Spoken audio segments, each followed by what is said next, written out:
What's up, Chiefs Kingdom? You are tuned in to the Arrowhead Chief Podcast. I'm your host, Cris Style. Thank you for listening. Hit that like button, hit that notification button, hit that subscribe button. We are brought to you by Every Morning Quarterback Locker Room Edition.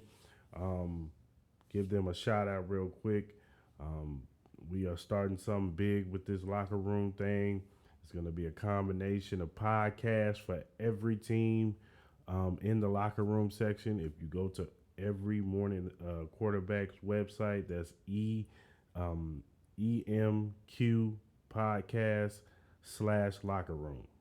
If you go to that, or you just go to their exclusive website, EDQ or EMQ podcast.com, and you just look it up in the tabs and it will say locker room, and you can find my podcast, Arrowhead Chief Podcast, and if you're and there's various other podcasts for other teams, so check them out. Follow them on Twitter and Instagram. Every Morning Quarterback, check them out. They got some good stuff on their website. So let's get into it. The Kansas City Chiefs had a game yesterday, first preseason game against the Chicago Bears in Chicago.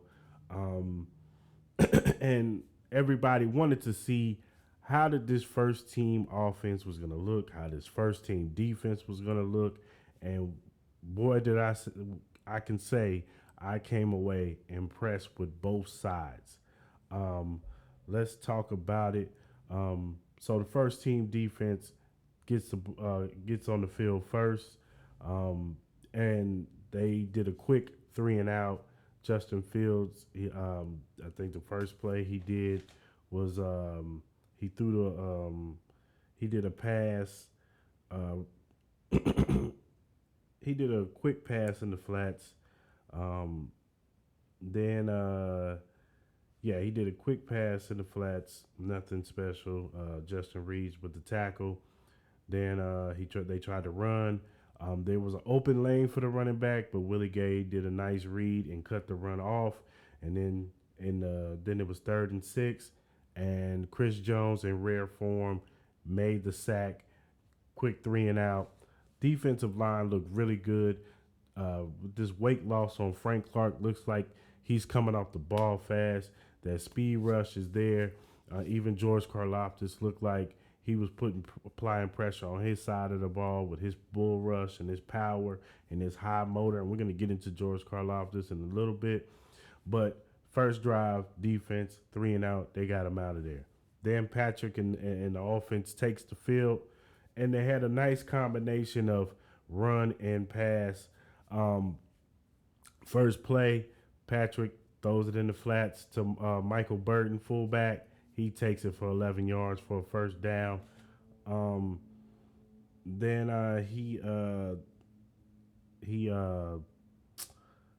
hold on, my phone. Oh, okay. Then he hits McCole Hardman for a good 9 yards. Then Clyde, he runs the football for no gain. Then Clyde runs it for 6 yards. Then Patrick hits Kelsey on a 19-yard pass. Then there was MVS was streaking downfield, had beat his man, and if Patrick's arm didn't get hit by the defender, it would have been a touchdown. The ball led too far out, and he couldn't hit MVS in stride, but still, it was good to see MVS getting separation and getting open and using that deep speed. Then Isaiah Pacheco, who we're going to get into in a minute too, he ran it for 2 yards. Then Patrick, on 3rd down, steps up in the pocket like he always does, do a little scramble, threw a little sidearm to MVS for a first down. Then he hits Isaiah Pacheco on the next play in the flats. Isaiah Pacheco does a good job lowering his pads, shedding the tackle, getting out of bounds for 5 yards to get him in goal line situations. And then Patrick hits Blake Bell, the Belldozer, in a nice little quick screenplay into the end zone, touchdown. First team offense gets off the field, and Patrick looks, in rare form, spreading the football around like they said they were going to do. A lot of play action. I like that they was doing some play action pass. I've been wanting the Chiefs to get back to doing play action. A lot of under the center plays, not too many shotgun plays, and that's what I like. I like seeing that. I want to see more of that with Patrick Mahomes under center playing play action pass more, and mixing it up with the run and the pass. And that's all. Only thing is going to do is get better as the season go on, and as Patrick gets more and more comfortable with with these players, with these receivers, with these running backs, with these tight ends. He's only going to get better and get more comfortable, and this is what I like to see. This is the evolution of Patrick Mahomes in this offense, is dinking and dunking down the field, and getting it to the open receiver, taking what the defense gives him, and not trying to force a big play all the time. But if he sees it, take the shot. And Patrick Mahomes will take the shot if he feels like it's right there. So I love what I saw from the first team defense. I love what I saw from the first team offense. Now, and Patrick ended his day 6 for 7, 60 yards and a touchdown. So he was damn near perfect. Other than the MVS, he missed him because his arm got hit, so it kind of sailed on him. But other than that, great day for Patrick Mahomes in the offense. Great day for the defense. Got them off the field. They were done for the day. Now it's time for the backups. But before we get into that, let's talk about Isaiah Pacheco. Now, Isaiah Pacheco was the talk of this preseason game. He's been the hype of the camp. Everybody's been hyping Isaiah Pacheco. They're getting comparisons to Kareem Hunt, to Jamal Charles, to Priest Holmes. He's getting all the great running back comparisons in Chiefs history. Isaiah Pacheco is getting that put on him, which I think is kind of unfair. Matter of fact, I think it's really unfair because, you're putting this pressure on this rookie to live up to some of the greatest running backs in history, especially in Kansas City Chiefs history. And you're putting that comparison on this kid when we just should let him cook and let him be Isaiah Pacheco. But what was interesting was, because we're thinking, okay, they're hyping him up. They're going to feature him today. I'm thinking he's going to get a lot of run in kickoff return. I was thinking he was going to get a lot of run and on the offensive side with the second team at the very least the second team with Chad Henne. But as soon as the first team offense goes off the field, Isaiah Pacheco doesn't get any more run. He's done for the day. So that lets me know that Andy Reid has already seen enough from this kid, and that this kid is gonna. I believe that Isaiah Pacheco is going to leave camp as running back number 2 behind Clyde Edwards-Helaire. I believe that he's going to be running back number 2, and I think Jared McKinnon will switch in and out with Isaiah Pacheco. I think it's Clyde, clear number 1 running back. Then I think it's Jared McKinnon, 2A, Isaiah Pacheco, 2B. And I think they're going to rotate as that change of pace running back. So I thought it was very interesting that Andy Reid decided to take Isaiah Pacheco off the field because they don't want to burn him out. They don't want to run him down in preseason. They want to save him for the regular season. So it's going to be interesting to see how much run he gets against the game next Saturday against the Washington Commanders, especially at home. Maybe they feature him a little bit more, get the crowd more excited about him, especially on that field in Chicago. The field in Chicago wasn't the greatest, so that might have played a part in it too. But we'll see next week against the Washington Commanders if Isaiah Pacheco gets more run in that game. So let's talk about Let's talk about George Karlaftis. George Karlaftis has a great motor. He was out on the field with the second team, and he got a sack. And he was applying pressure on his side of the ball. His motor is relentless. You see it in the kid. He wants it. And that's all you can ask for in a rookie is that you want to see that high motor. You want to see that potential. And I just believe he's going to get better as the season goes along. You know, you add in Carlos Dunlap, who didn't play in this game, but once he gets acclimated with the system, you add Carlos Dunlap with George Karlaftis, Frank Clark looking like he's coming out the edge fast, and Chris Jones in rare form looking like the all-pro that he should be. This defensive line can be formidable and better than when people were thinking before the season started. So I'm excited to see what this defensive line looks like with these guys. And I'm excited to see what George Karlaftis looks like as the season grows and as he's starting to get better, adding more moves to his pass rush. Maybe a spin move here, a swim move, a bull. With his bull rush. Like I'm excited to see the evolution of George Karlaftis as the season goes on. Another rookie who looked really, and he's looked good in camp. The other guy I would say would be if Isaiah Pacheco is 1A, Sky Moore is 1B as far as camp hype, because Sky Moore has been doing nothing but showing and proving. The kid gets nothing but separation from his receiver. He was doing the same thing yesterday. For some reason, Shane Bichelle, he was targeting Justin Watson a lot. Like, that was his favorite target. And there were some times where Sky Moore was open. But that's a good sign. Sky Moore getting open, his footwork, his separation at the line of scrimmage is second to none. Like, he has great footwork at the line of scrimmage, and you could only name some of the best receivers who do things like that. Maybe the DeAndre Hopkins. I'm not trying to put this kid up there with DeAndre Hopkins yet, but I'm just saying his footwork at the line of scrimmage is great. Now, here's the thing about Sky Moore, and here's where the pressure comes in, because of course, when the draft came, everybody went, and I'm gonna include myself.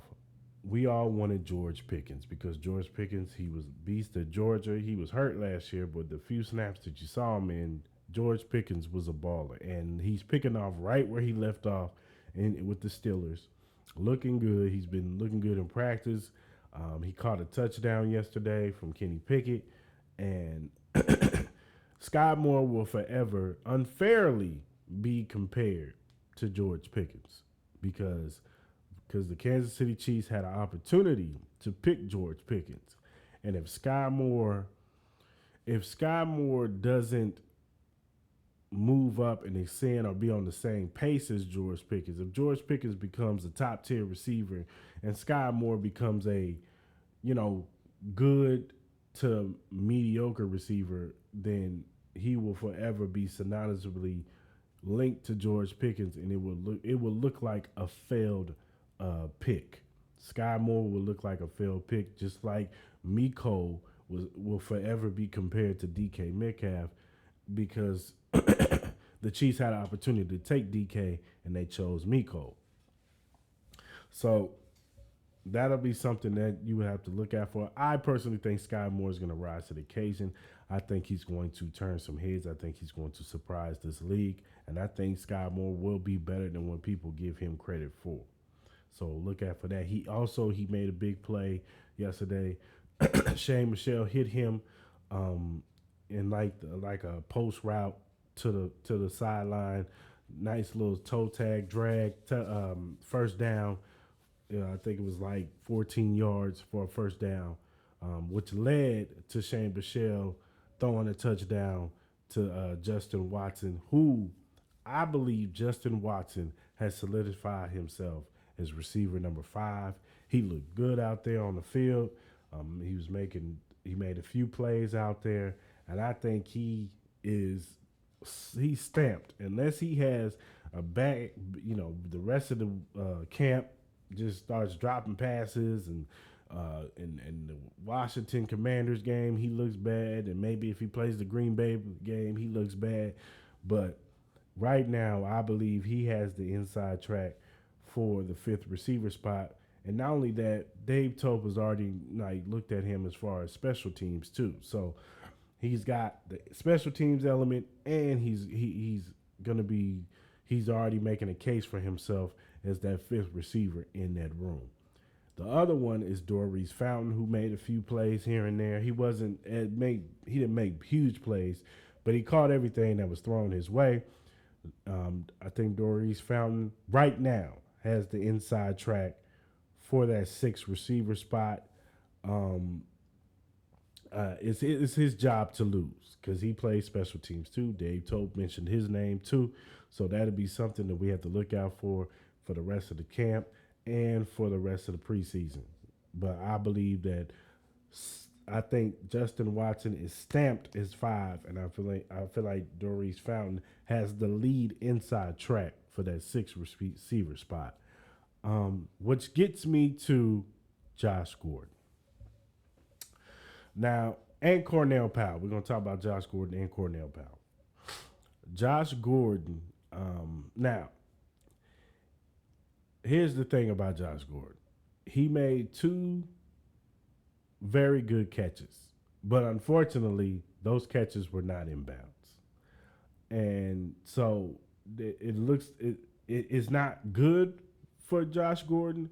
I don't think Josh Gordon gets cut right away. I think they give him another chance with the Commanders game, because if he catches those 2 passes in bounds, we're having a totally different discussion about Josh Gordon. We're saying, okay, Josh Gordon looked good. He made 2 spectacular catches, and we're going to say, okay, let's see how he looks against the Commanders.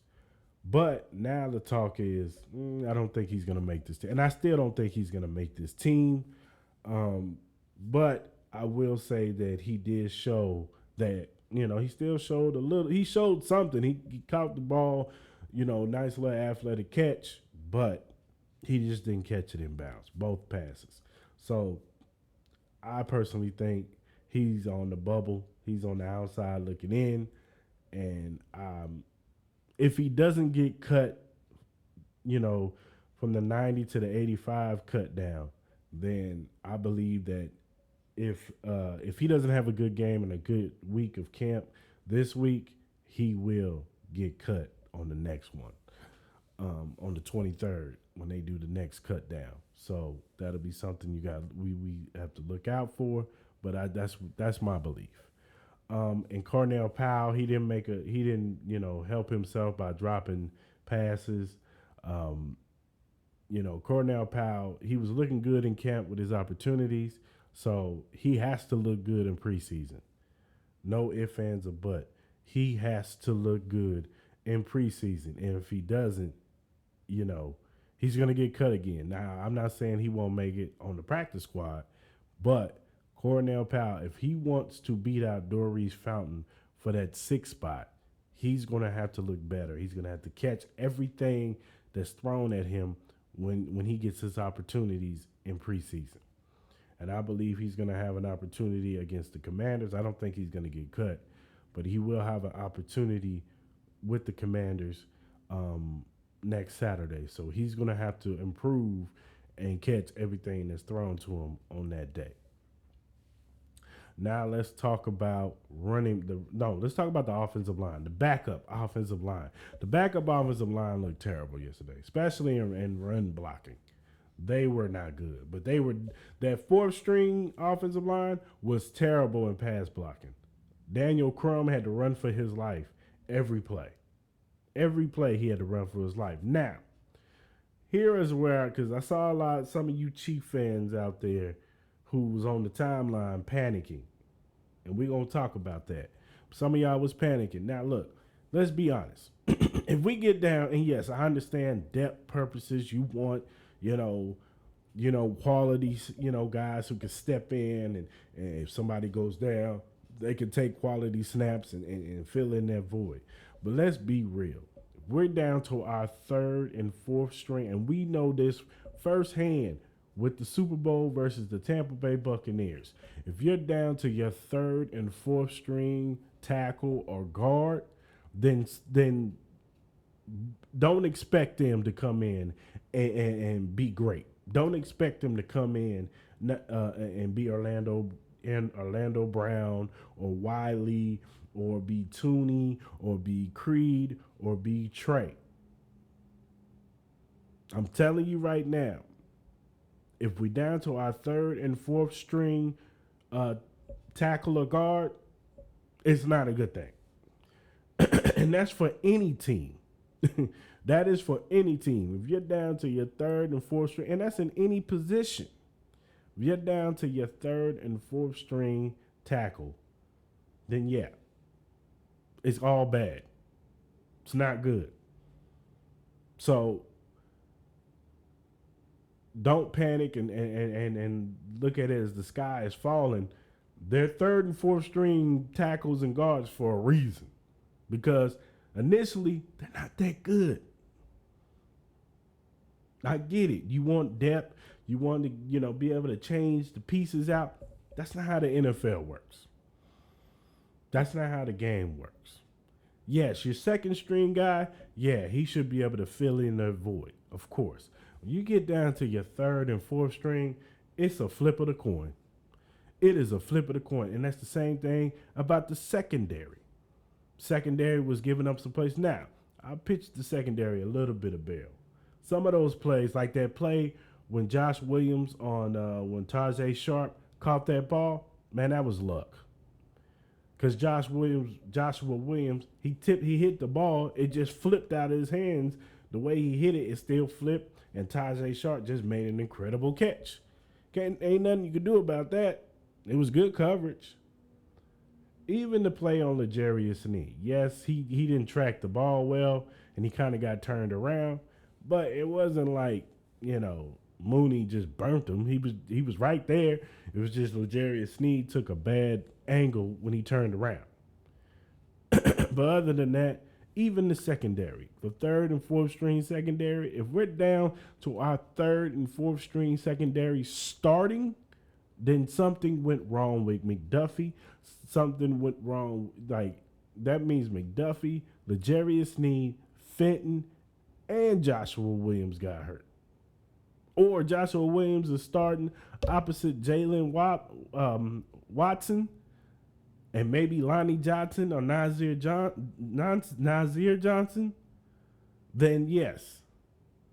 If we're down to those guys starting, this is what you're going to have to expect. Jalen Watson was a 7th round pick for a reason. Nazir Johnson was Jalen Watson was a 7th round pick for a reason. Nazir Johnson was a 7th round pick for a reason. Lonnie Johnson got traded for a 2024 pick for a reason. So if we're down to those guys starting, then we had some bad luck with our starters. Like I said, I know we want the greatest depth of all time, and we want guys to step in and start, but the NFL just don't work like that. And guys are at their spots for a reason. They're at their spots for a reason. So, I don't want everybody to look at this game and start panicking and saying, oh my God, the third and fourth string secondary looks terrible. First of all, they're young guys.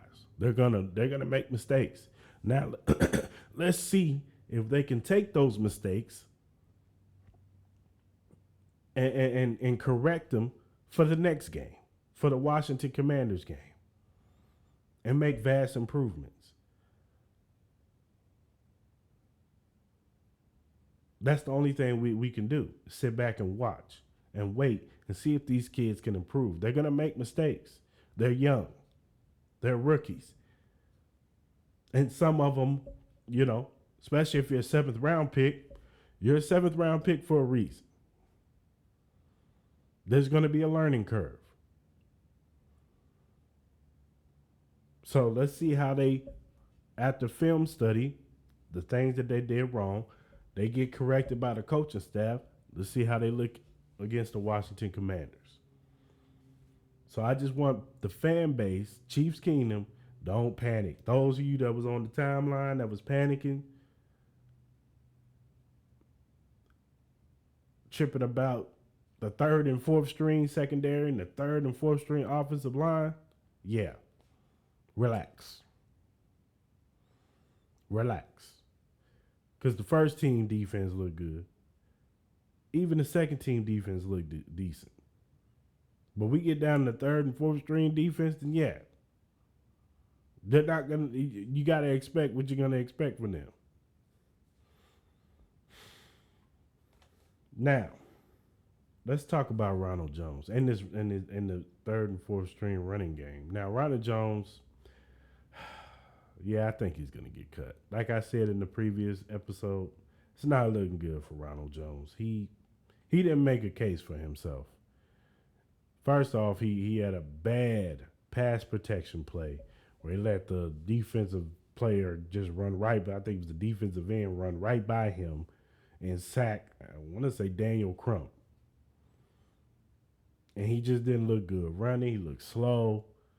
Yeah, it's unfortunate because we thought when Ronald Jones got signed that he was going to be the second running back. He was going to bring an element of running to this game, to this team, and it just hasn't worked out.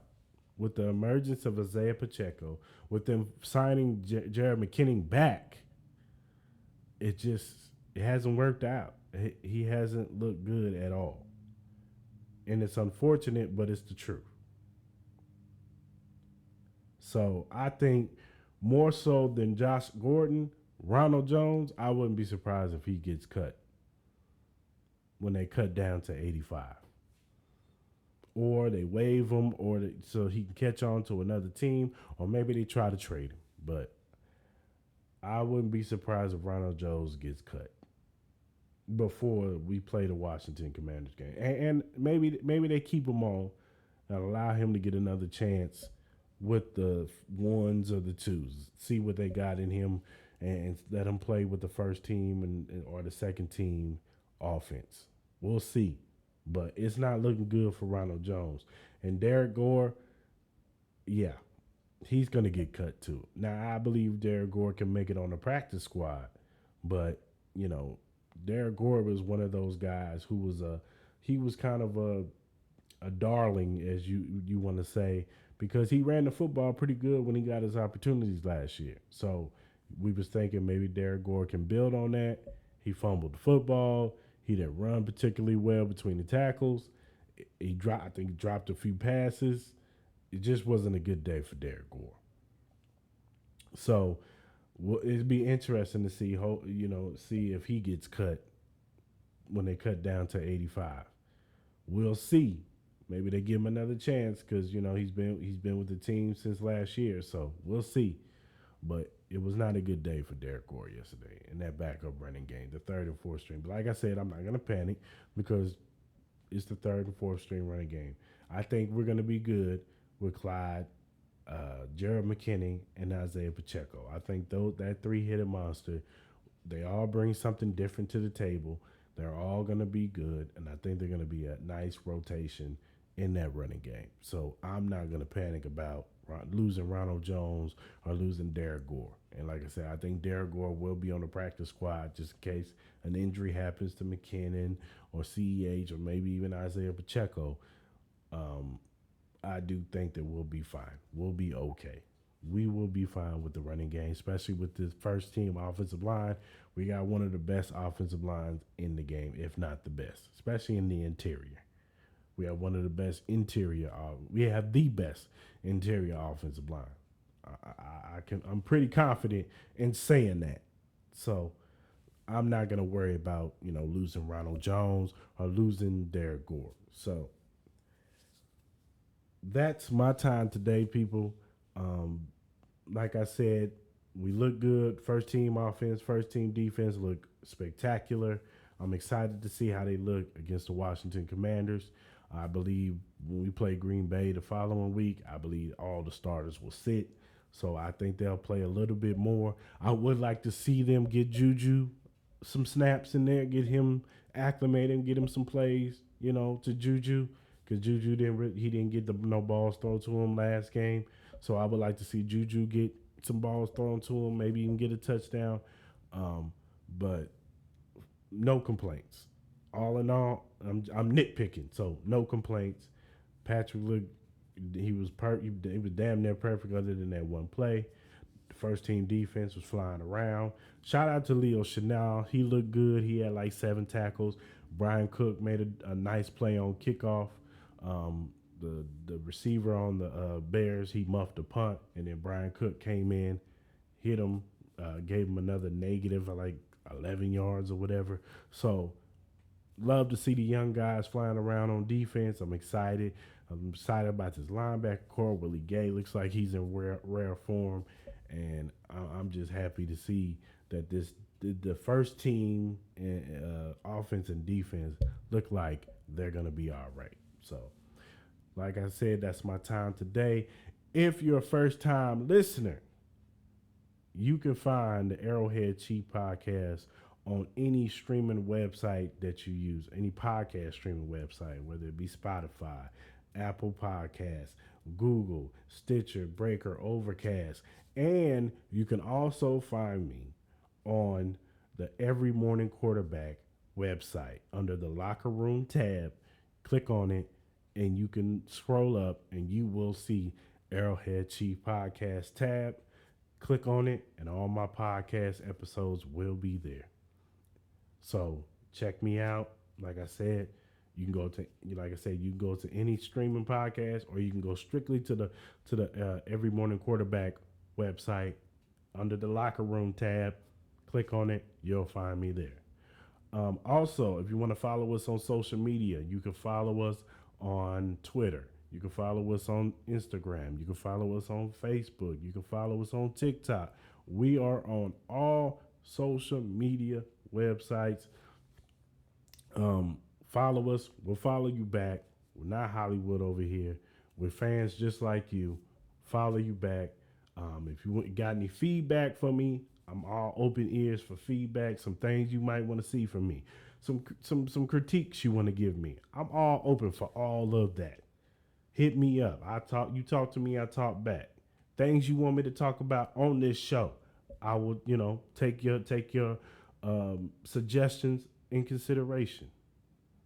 But just know I'm always open for communication and feedback from you guys, because I appreciate you. For the ones who support me and listen to this podcast and take the time out to listen to me, I support you, and I just want to give you the best product and best podcast that I can give you guys. So hope you guys have a good rest of your week. Thank y'all. Thank you for the support, and I'm out. Go Chiefs.